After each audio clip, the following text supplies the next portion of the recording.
Next on MLR Weekly, San Diego head coach Danny Lee, Bryan Ray of America's Rugby News, John Fitzpatrick with his recurring segment, Rugby Mornings Coffee Break, the best dang recap in sports, and picks and plays of the week.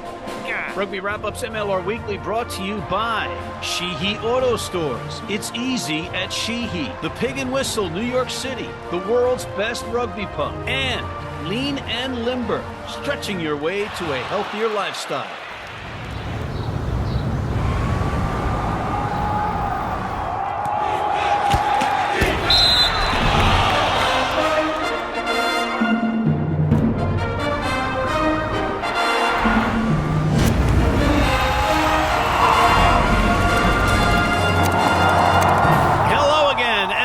To MLR Weekly as presented by Rugby Wrap-Up. Matt McCarthy in New York City. Thank you for joining us once again. It's much appreciated, and we think we have a great show ahead for you. We have San Diego head coach Danny Lee, who is off a big road trip win. We also have Bryan Ray of America's Rugby News, John Fitzpatrick with his recurring segment, Rugby Mornings Coffee Break. But before we get to any of that, we have the best dang recap in sports.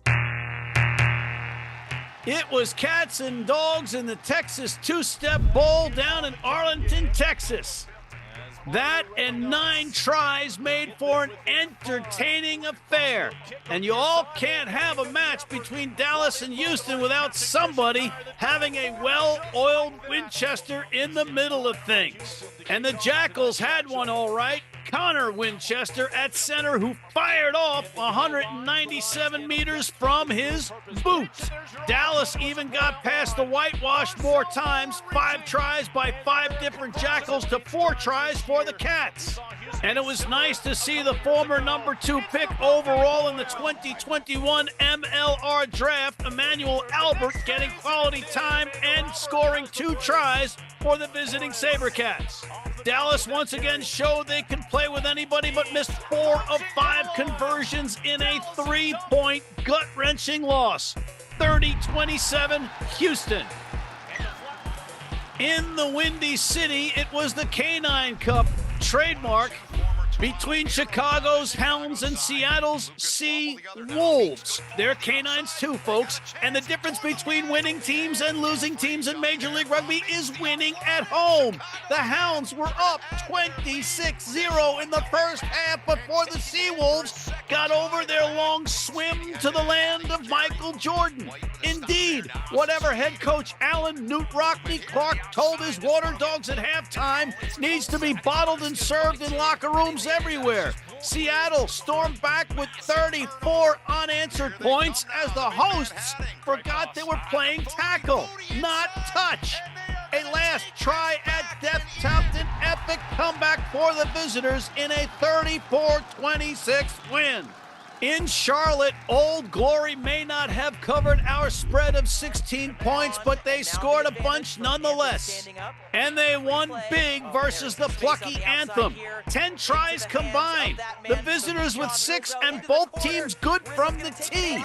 Brady, Don't Call Me Corey, Daniel, and Colin Gross, the Army legend, and this pundit's man crush, each had 18 tackles for the District of Columbians. While John the Chomper Rizzo continues to eat up meters rushing and would-be tacklers to score 2 tries for the OGs. 46-32 final.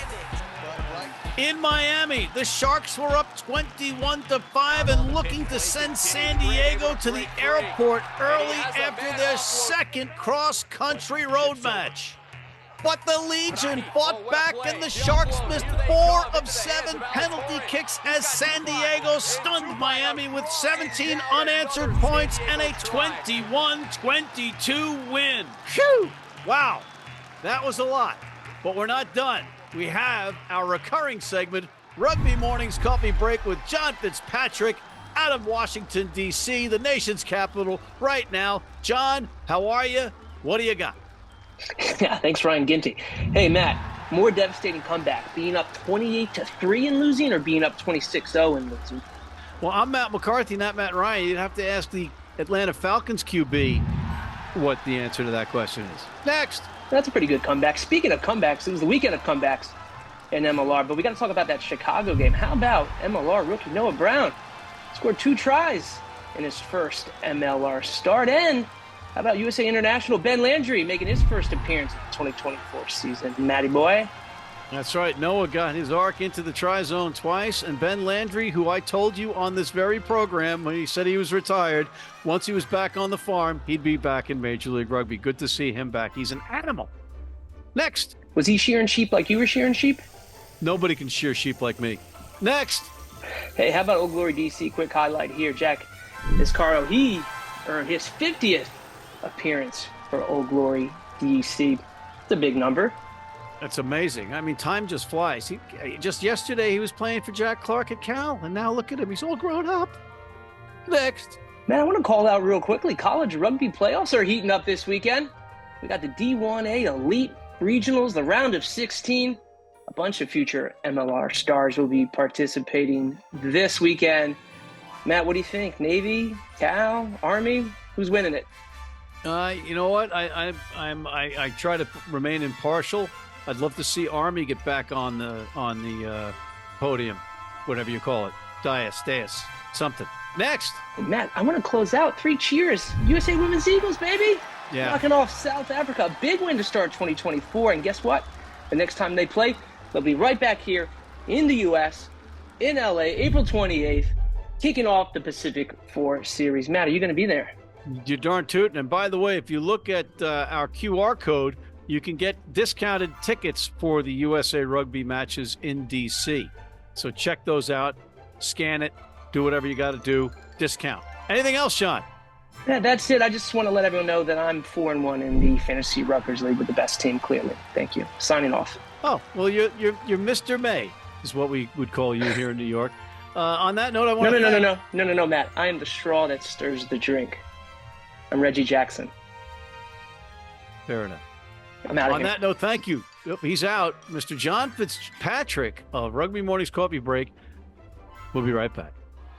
Digs like a demented mole there. Need a great price on a new vehicle? Sheehy makes it easy. Easy Price shows you our lowest prices on the Mid-Atlantic's largest selection. Find your best price online or at any of our 31 dealerships. It's easy at Sheehy. Sheehy.com. You need your cleats? You need them tomorrow? If you order today by 3 p.m. New York time or noon LA time, they can have them to you tomorrow. Young, old, male, female, if you're playing on turf, if you're playing on grass, if you're playing in the rain, you're playing in the heat, they've got you covered. RugbyNow.com. Go there now.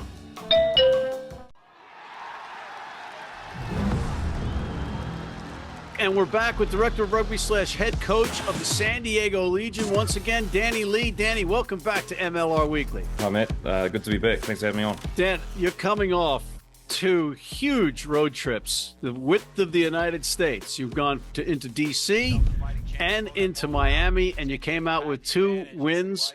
I heard a collective phew from your coaching box watching on TV, right? I mean, not easy in this league, is it? In and out missions, really. But, yeah, it's been pretty tough. We've been stitched up somewhere along the line. I'm not sure who to blame, but and even our last preseason game against Utah in Utah. So, you know, you're looking at that. We've had 5 out of 6 weeks, 5 out of the last 6 weeks on the road and big trips.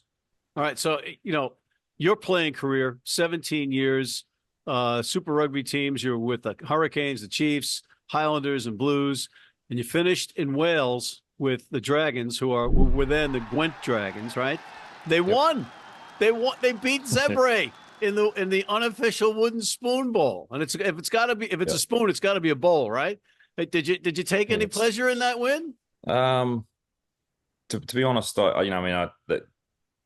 they struggle in that competition. You know, it's the haves and the have-nots effectively, and you know, I keep my eye on them. You know, every now and then I'm seeing scores, and I still obviously follow what they're doing. But yeah, they've been struggling, and you know, they have their ups and downs. But yeah, I'm pleased that they pick up that win. But you know, in terms of where they're sitting and how they wanted to do things, I'm pretty sure that's not what they're about, and I'm pretty sure they'll be working pretty hard to put things right going forward. I know it's comparing apples and oranges because of salary caps. They might not be doing that well in their setup, but They do have a better cap. They've got great resources. How do you think your San Diego Legion team would match up against them in an exhibition match? Take away the salary cap and the experience. And I suppose the hard thing really, as we've spoken about before, is that, you know, a lot of our foreign players are, well, in the past, I mean, we've got a few new guys this year, a little bit younger, but generally your foreign players are the guys a little bit older and have been there and done that, or those younger guys that are sort of putting their hands up elsewhere in the world, haven't quite made it, but want an opportunity to be playing in a new competition. That's pretty exciting. So you look at us in that respect of the scale of age and experience as it goes through the squad compared to those guys that are playing overseas, are genuine, high-quality, experienced players that paid full-time, good money to be able to get stuck in and win competitions. So we'd probably be on the back foot, but I'd say, we're putting our best team out there. It'll be a competitive match, just be something pretty exciting to be a part of, for sure. And I think we've spoken about the same with the Japanese league as well. There's some quality teams that are going really well over there, and there's an abundance of quality players at the moment as well. Those guys that come out of the World Cup and go straight into those Japanese teams. So they're following the pot at the end of the rainbow. Yeah, exactly. And that's a league different. That was similar to what the MLR was, 15 years ago. So we're in that same trajectory. We want to be, in that sort of capacity in terms of the way the game's growing and flowing, and the people that have got eyes on it. Hopefully the MLR is like the Japanese top league is at the moment. It is what it is at the moment, I suppose, when, competition's only 7 years old here in this country, and, it's going through that trial period. It's getting more eyes on it every year. And as I said, hopefully, in the years to come, it grows and it explodes into something that has more eyes on it, and TV deals and things like that, which will then reach out to those other countries and bring those people on board, as well as here in the States. The country, as we've spoken about in terms of geographically, is huge. So therefore, the population of people that have their eyes on the game, I'd say, is pretty slim. So even if we can get more eyes on the game in this country, the game's going to grow even quicker. But no time remaining. San Diego comes from behind. What some of the iconic shots from this season so far have been in the respective coaching boxes. You this week, Meyer in Seattle, after they hung on against the Seawolves. I'm talking about Heineke Meyer. You had the Miami coach or owner devastated at the last second loss earlier in the season. There've been some great moments, and it's it shows the people that you guys are human too, man. It's a tough position to be in. I'd rather be a player. You're out there, you've got to do it yourself. Like for coaches, we spend all week to prepare these guys, train these guys to go out there and just, like, good luck, guys. Like, when you walk over that sideline, good luck. Let's try and do it for yourselves and for the organization and for this competition. But you have sort of very little effect on what they do thereafter, apart from a couple of messages that you send down or the halftime chat. But yeah, it's a frustrating place to be, sitting in the stand with very little control. So it's the nature of the competition, as you said before. So many good teams this year, no easy games. Good players, good coaches that are coming in. So every week's going to be a real test. Before I let you go, I got to ask you a Free Jacks question, because I know you got your eyes on the final, and you lost last year's final in an epic battle with the Free Jacks. If they are the best team in the East, who do you think finishes second best in the East this season? Oh, Glory is a quality team that have been performing so far. And I mean, we're only 5 games in, and there's a long way to go, but they're performing very well. We know Chicago, a quality team on paper, and things haven't quite clicked so far with them, but still plenty of time. So they're always going to be a threat.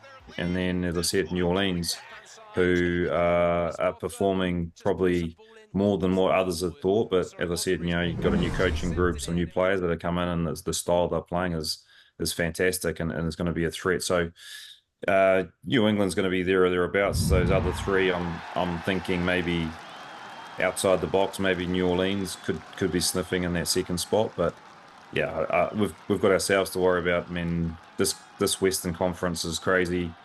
You've got every team putting their hands up, and you've got every team in a position to be there or thereabouts in the final. We are waiting for Godot. When can we expect to see him? So the thing about Matt is he's actually not here at the moment. So he had some personal things going on back in New Zealand, in Australia, sorry. As part of his contract. So he was here the whole preseason, but had to leave. He's due back sort of that second half of the season for us. So it's not a matter of I'm not picking him each week or he's injured. He's just not here, not available, which is all part of his contract and what we'd signed up for. But he's in contact with me. He's sending me messages. We're going back and forth with how we're playing the game and things that we can be better with and things that we can try. So he's still hugely a part of what we're about and how we're playing at the moment. But we look forward to him coming back over the next few weeks, 3 or 4 weeks, get back in the saddle and put his hand up for selection then. So there's a chance that we'll see him and Ma'ananu in the same match this season. Yep. You're saying there's a chance? There is a chance. Yep. There's a chance. All right. A pretty good chance as well. I mean, they're both probably rugby players. Yeah, they're a little bit older, but when you look at them train and you look at what they can do out there at this point in time, they're putting their hand up for selection based on what they're about and not their history or what they've done in the past. So yeah, the chance of those guys playing together is pretty good. Mr. Danny Lee, coach of the San Diego Legion, director of rugby, thank you, sir, for coming on. Thanks, Matt. Thanks for having me again. All right. We'll be right back after this. I wouldn't like to be at the bottom of that. If you're in New York City and want to watch some great rugby, have some great food, and some great times, go to the world's best rugby pub, the Pig and Whistle on West 36th Street.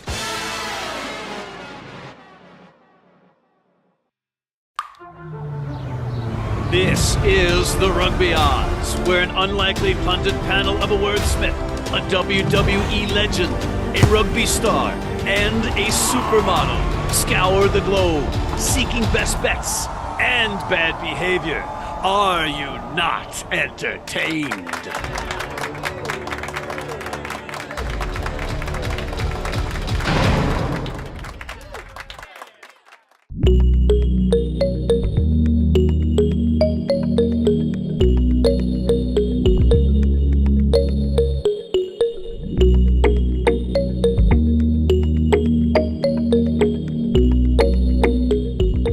U.S. fans, you can tune into every match live on Flow Rugby. How do we know that? Because we're on there all the time.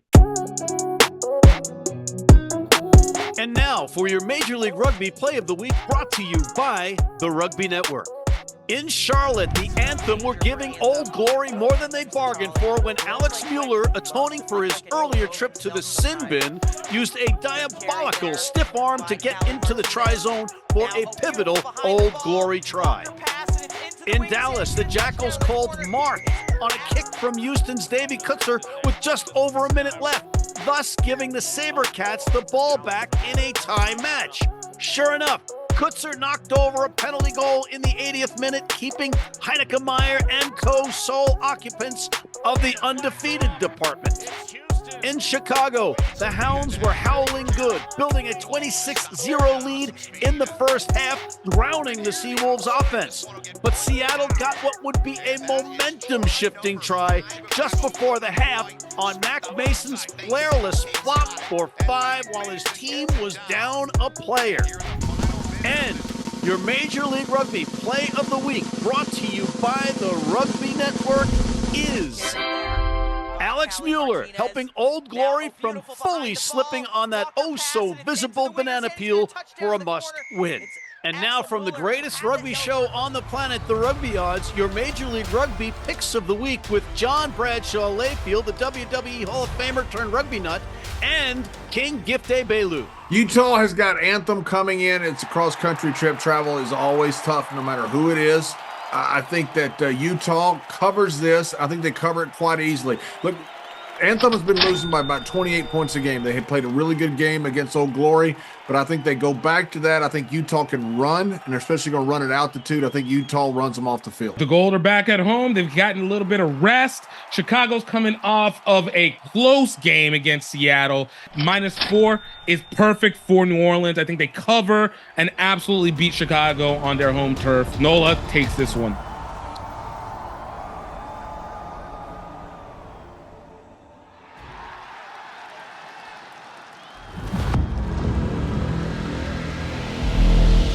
We're back with Mr. Bryan Ray of America's Rugby News. Deja vu all over again. Bryan, how are you?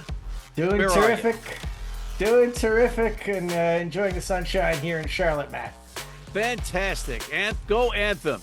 I love what they're doing down there. They're scoring a lot of points, but they got to learn how to play some better defense. That's the understatement of 2024. Bryan, takeaway from last weekend. Well, it was kind of the week of the comeback, wasn't it? A couple huge leads completely blown in that one. And, speaking of Anthem, they had the lead at halftime over Old Glory. Who saw that coming? So, yeah, a few come from behind wins, I guess, is the story of week 5. Yeah, we said on this very program that we wanted Billy Meeks to go back into the center position, and it was 26-0 in favor of Chicago with that formula, and we looked like geniuses or genii. And then it all fell apart. I was feeling pretty smart until about the 30th minute when, you're right, everything did completely fall apart. It was almost like Chicago was just said, all right, well, the game's over. We've won. And they forgot that they still had over a half of rugby to play. And, geez, did that not turn out well. Oh, bad stuff. And I'd love to see the tackling stats in that match, particularly in the second half. But, Bryan, Miami also blew a big comeback, a big lead at home. Yeah, San Diego, you have to say, was ripe for the taking in that one. I mean, 21-6 down, you were kind of looking at that saying, all right, Miami's probably actually going to finish this off and get a pretty nice win here, but just another kind of collapse in that last bit. And Felipe Echeverri, not a good day at all from the tee. 3 out of 8. That's not really not good enough at this level, and especially when you've got alternative kickers on that team. I think they missed some leadership out on the pitch to make that call and switch kickers that might have won them the game. All right, so now let's look ahead and tell us what you think of the upcoming matches. First one, Utah, the Warriors at home, facing the Anthem, and it's the Warriors -16 according to our friends at the Rugby Odds. Well, Anthem are getting a bit better. Their defense wasn't super great against Old Glory. It was a little better in spots, but Utah have had a week off to rest. They're at home.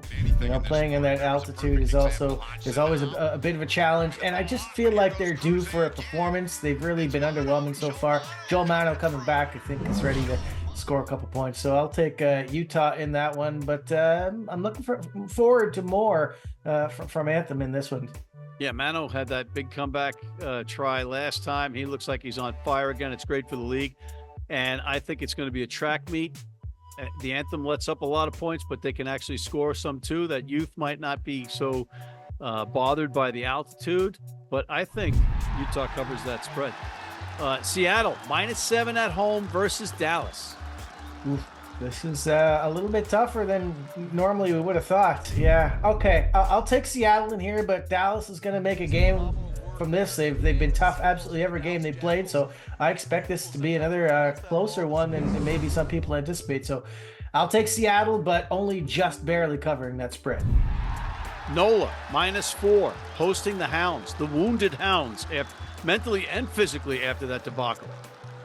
This is a big game for both teams. NOLA's had a pretty decent start to this season. Certainly, heading in the right direction.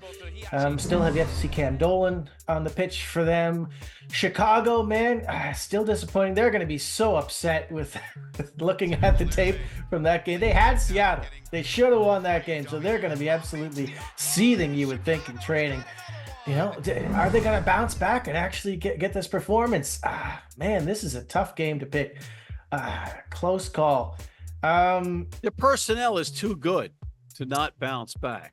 I mean, whether they bounce back this week or they start bouncing back and winning in the next 3 weeks, I don't know. but they're too good on paper.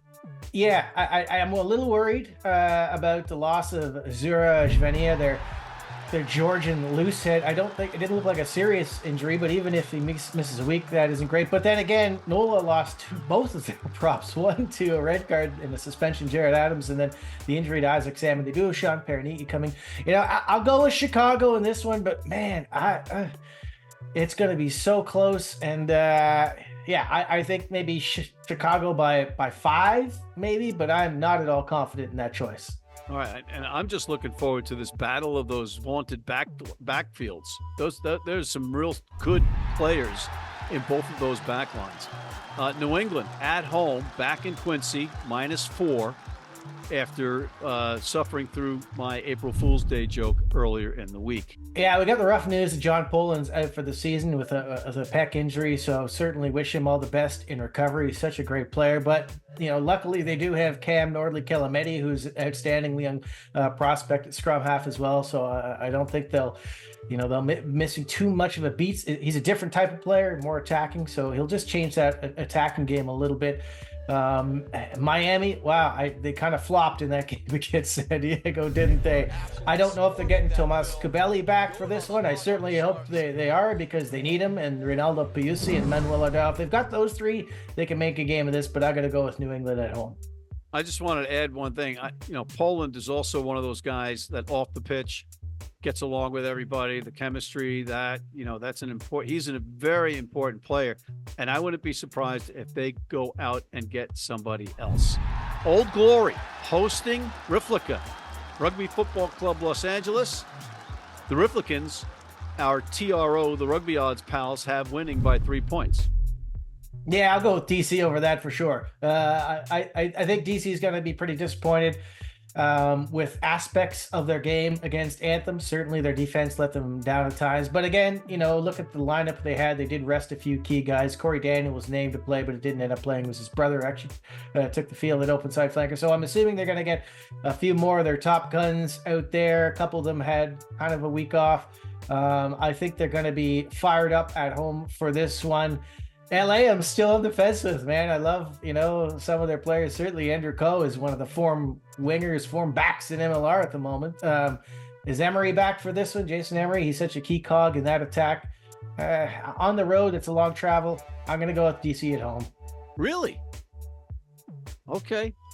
I just think, LA's got that New York contingent that's used to playing against Old Glory. They're going to be up for it. And if they're all healthy and available, Hollinshead is one of those guys. I think LA can knock them off, but I'm not 100% sure. So I'm staying away from that game specifically because Sheehy Auto Stores is one of our sponsors, and I am not going to say anything against Sheehy Auto Stores on this program. On that note, I want to thank Mr. Bryan Ray of America's Rugby News, Mr. John Fitzpatrick of Rugby Morning, Mr. Danny Lee of San Diego. Please check out our other programs, including the critically acclaimed The Rugby Odds College Rugby Wrap-Up. Hit that subscribe button on YouTube. Tell your friends about us. Sign up for our goddamn weekly newsletter, and please join our American Red Cross blood donor team.